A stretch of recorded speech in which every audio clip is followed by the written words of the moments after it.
পাকিস্তানে ভারতের হামলায় ৭০ জনের প্রাণহানির দাবি ভারতের। পাল্টা হামলায় ১৫ ভারতীয় হত্যার দাবি পাকিস্তানের। ভারতের বিরুদ্ধে একসুরে কথা বলল যুক্তরাষ্ট্র ও চীন। আরও সংঘাত এড়াতে ভারত ও পাকিস্তানকে সংযুক্ত আচরণের আহ্বান বাংলাদেশের। ভারতীয়দের পুশিন অগ্রহণযোগ্য বললেন জাতীয় নিরাপত্তা উপদেষ্টা। নির্বাচনী রোডম্যাপ ঘোষণার পরই দেশে ফিরবেন তারেক রহমান। জানিয়েছেন যুক্তরাজ্য বিএনপি সভাপতি নিরাপত্তা ইস্যুকে সর্বোচ্চ গুরুত্ব দেওয়ার পরামর্শ বিশিষ্টজনদের। বিমানবন্দর নির্মাণে দুর্নীতির অভিযোগ, সুধা সদনে চিঠি পাঠিয়ে শেখ হাসিনাকে আজ তলব দুদকে।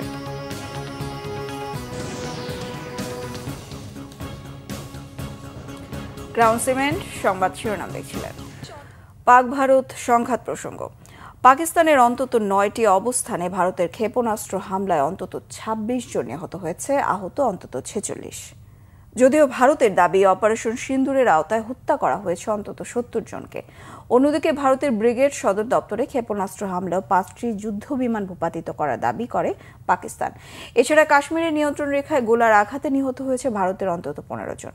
বিস্তারিত মেহরাব হোসেন খানের ডেস্ক রিপোর্টে। ভারত পাকিস্তান পাল্টাপাল্টি উস্কানিমূলক আচরণে এমন পরিণতির আশঙ্কাই ছিল জনমনে। এবার গুঞ্জনকে বাস্তবে রূপ দিয়ে বসল ভারত। এতে শুধু পাকিস্তানেরই ক্ষয়ক্ষতি আর প্রাণহানি হয়নি, পাল্টা হামলায় আক্রান্ত হয়েছে ভারতও। জম্মু কাশ্মীরের পেহেলগাঁওয়ে সন্ত্রাসী হামলার পর থেকেই দুদেশের হুমকি আর মহড়া সংঘর্ষের দিকে মোড় নেয় বিশ্ব নেতারা আক্ষেপ প্রকাশ করে সর্বোচ্চ সংযমের আহ্বান জানালেও শুনবেন কি দুই দেশের রাষ্ট্রপ্রধান আর সামরিক কর্মকর্তারা?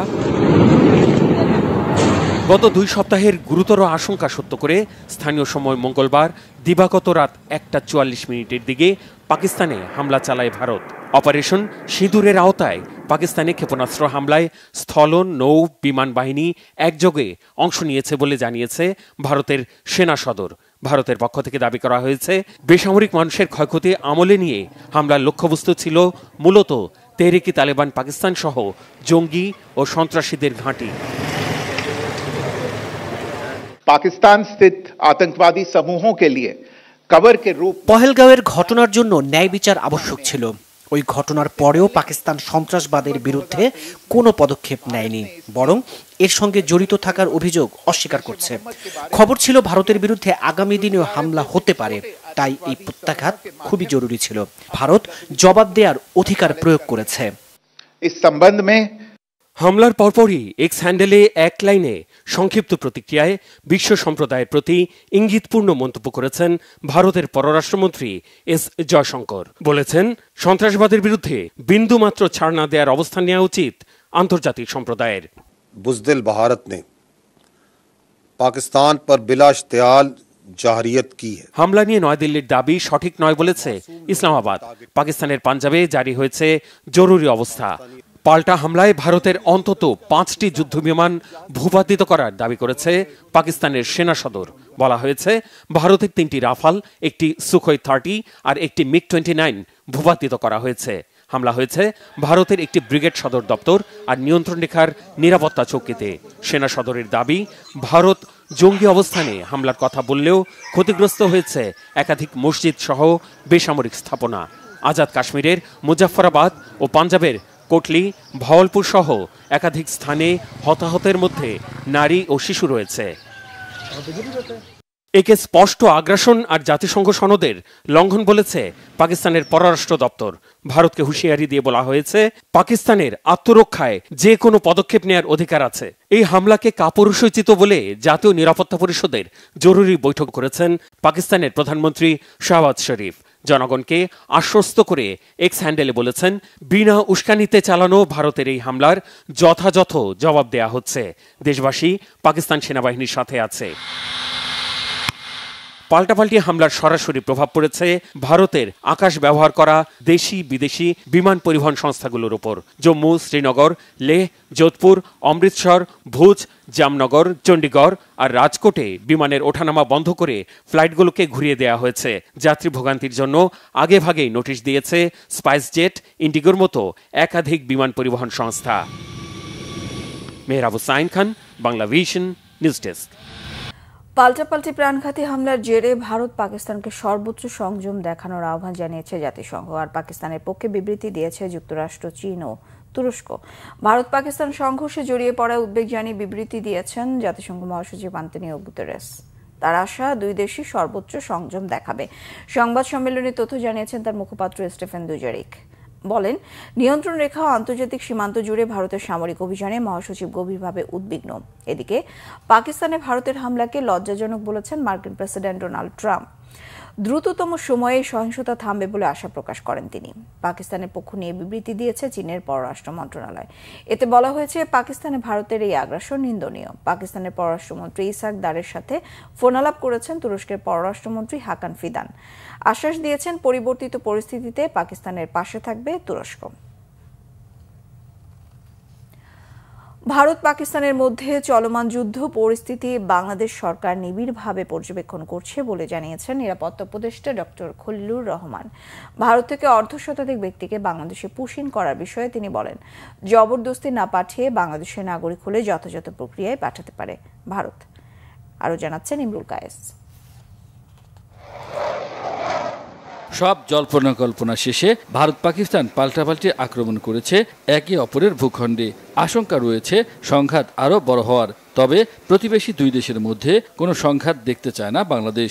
বুধবার এক বিবৃতিতে এমনটি জানিয়েছে পররাষ্ট্র মন্ত্রণালয়। পরে জাতীয় নিরাপত্তা উপদেষ্টা ডক্টর খলিলুর রহমান বিবৃতিটি গণমাধ্যমের সামনে তুলে ধরেন। বাংলাদেশ সরকার ভারত ও পাকিস্তানের পরিবর্তনশীল পরিস্থিতি নিবিড়ভাবে পর্যবেক্ষণ করছে।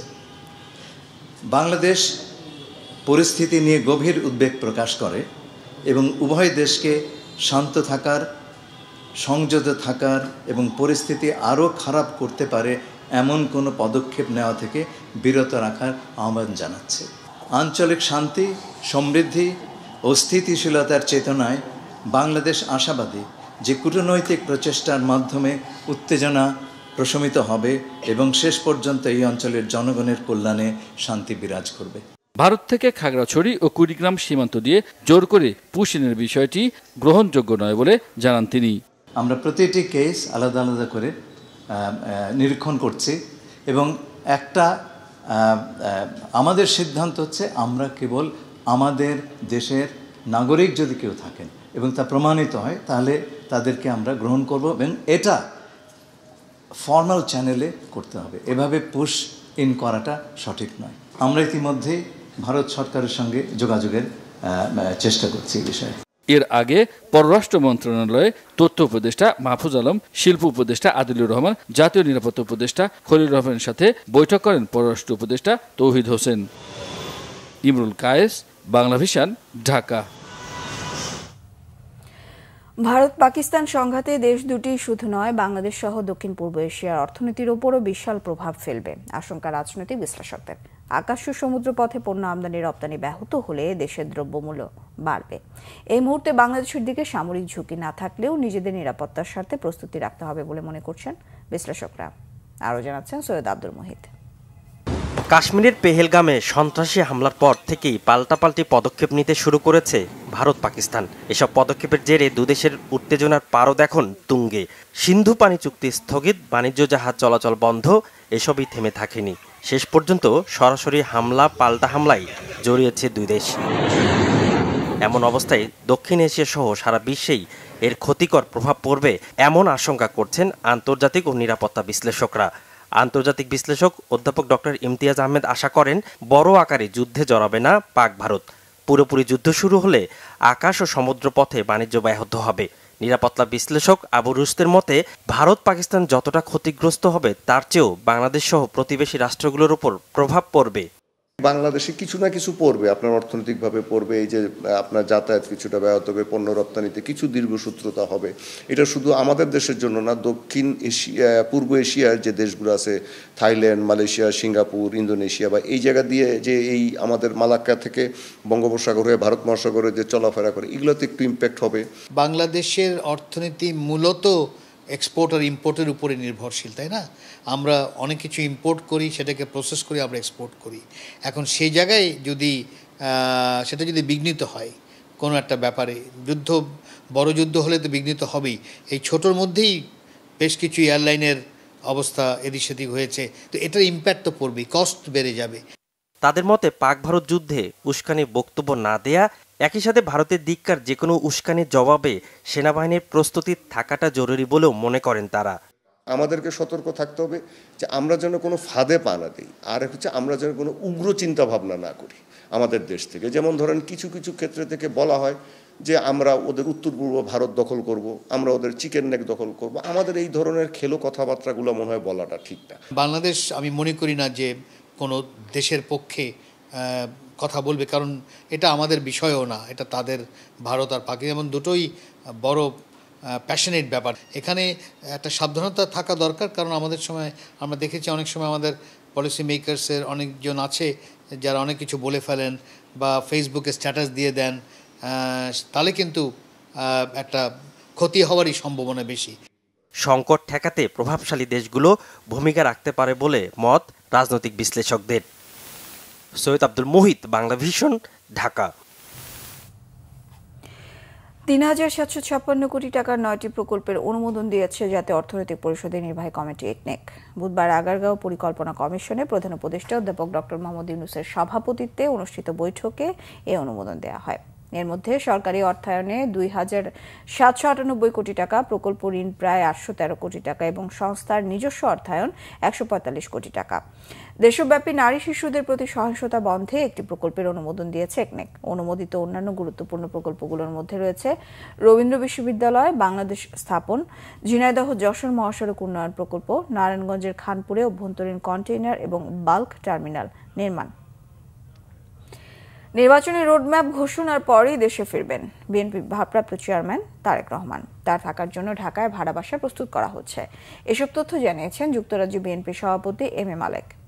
আর রাজনৈতিক বিশ্লেষক ডক্টর মাহবুবুল্লাহ মনে করেন, দেশে ফেরার আগে তারেক রহমানের নিরাপত্তা ইস্যুকে সর্বোচ্চ গুরুত্ব দিতে হবে।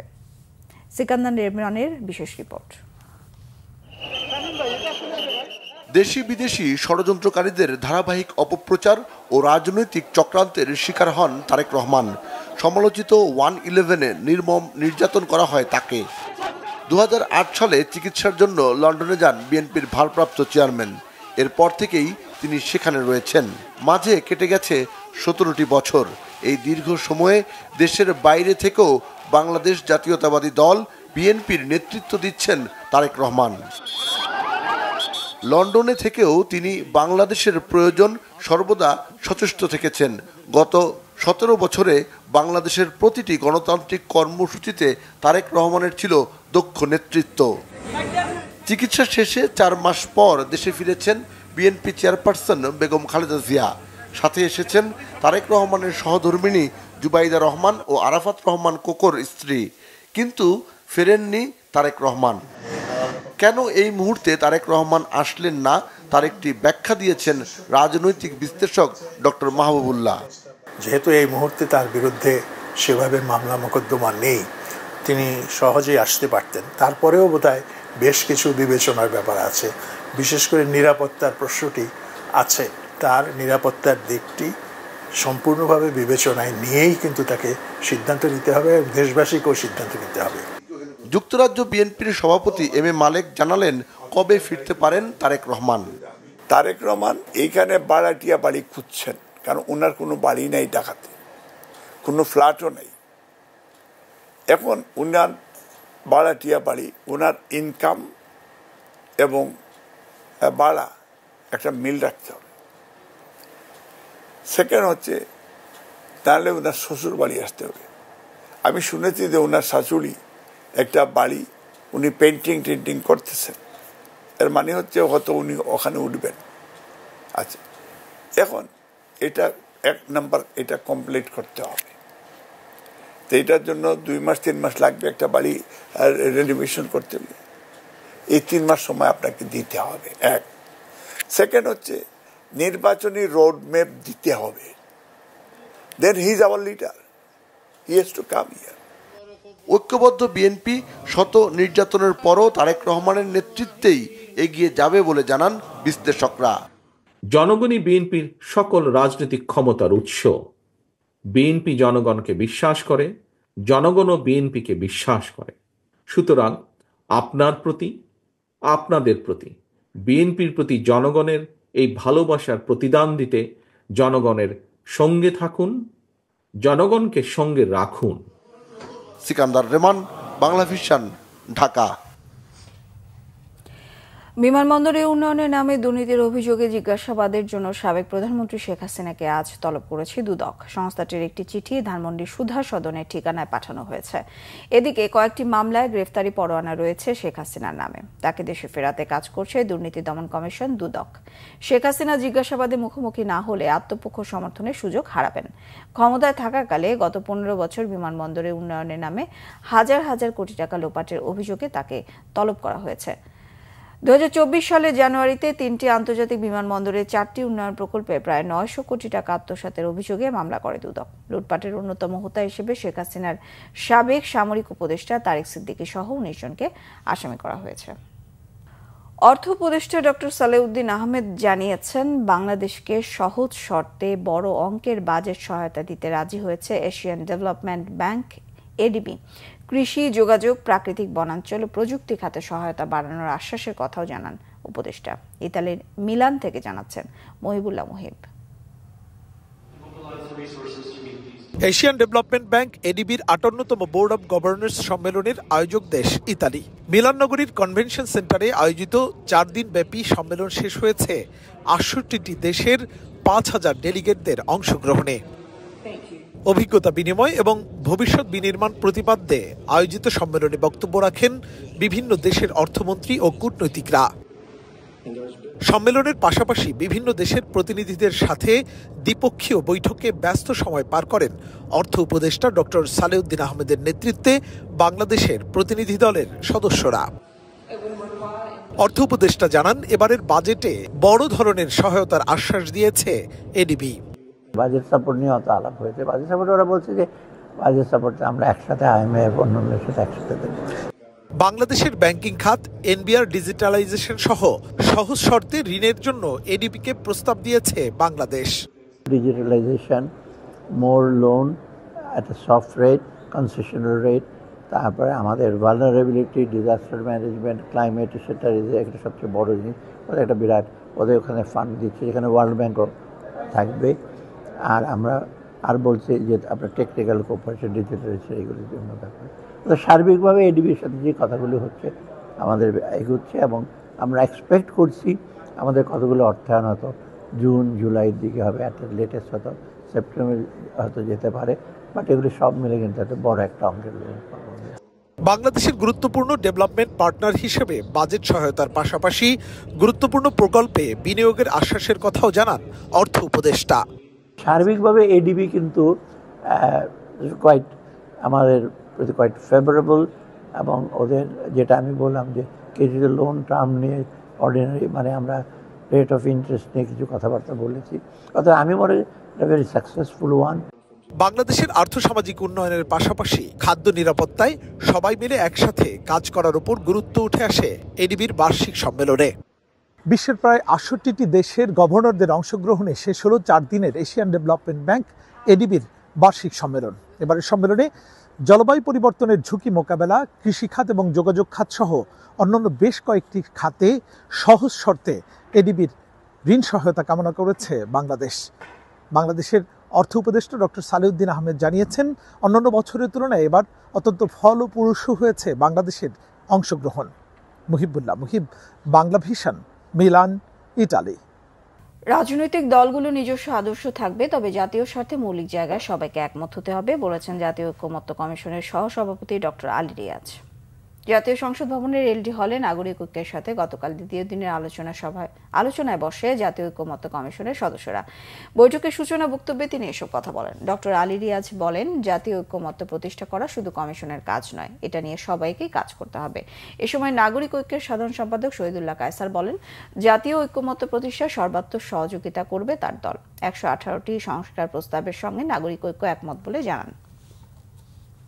অবশ্যই থাকবে, কিন্তু তার পাশাপাশি যেটা দরকার, আমাদেরকে সকলকেই একটা কতগুলো মৌলিক জায়গায় আমাদেরকে একমত হতে হবে।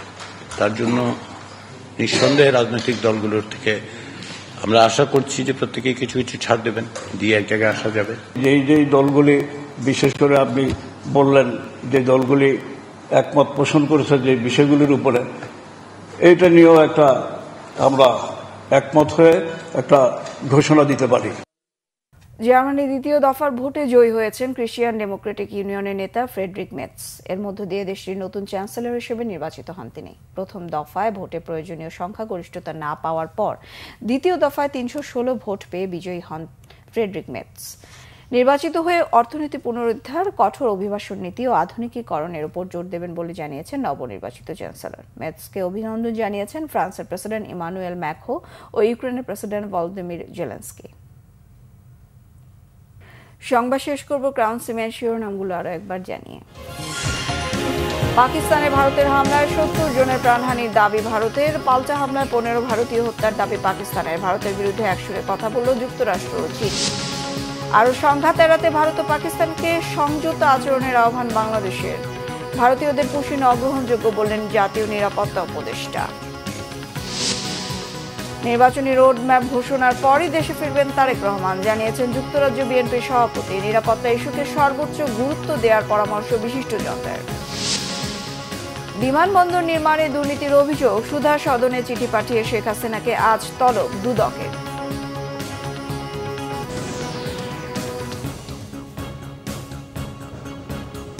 এই ছিল এখনকার মতো। পরে সংবাদ সকাল 10টায়, 9টায় রয়েছে নিউজ টপ 10 দেখার আমন্ত্রণ রইল। এছাড়া বাংলাদেশের সংবাদ ও সংবাদ সংশ্লিষ্ট অনুষ্ঠান দেখতে ভিজিট করুন www.bbnews24.com ও facebook.com/bangladeshinews। সাবস্ক্রাইব করুন youtube.com/bangladeshinews। সঙ্গে থাকায় ধন্যবাদ।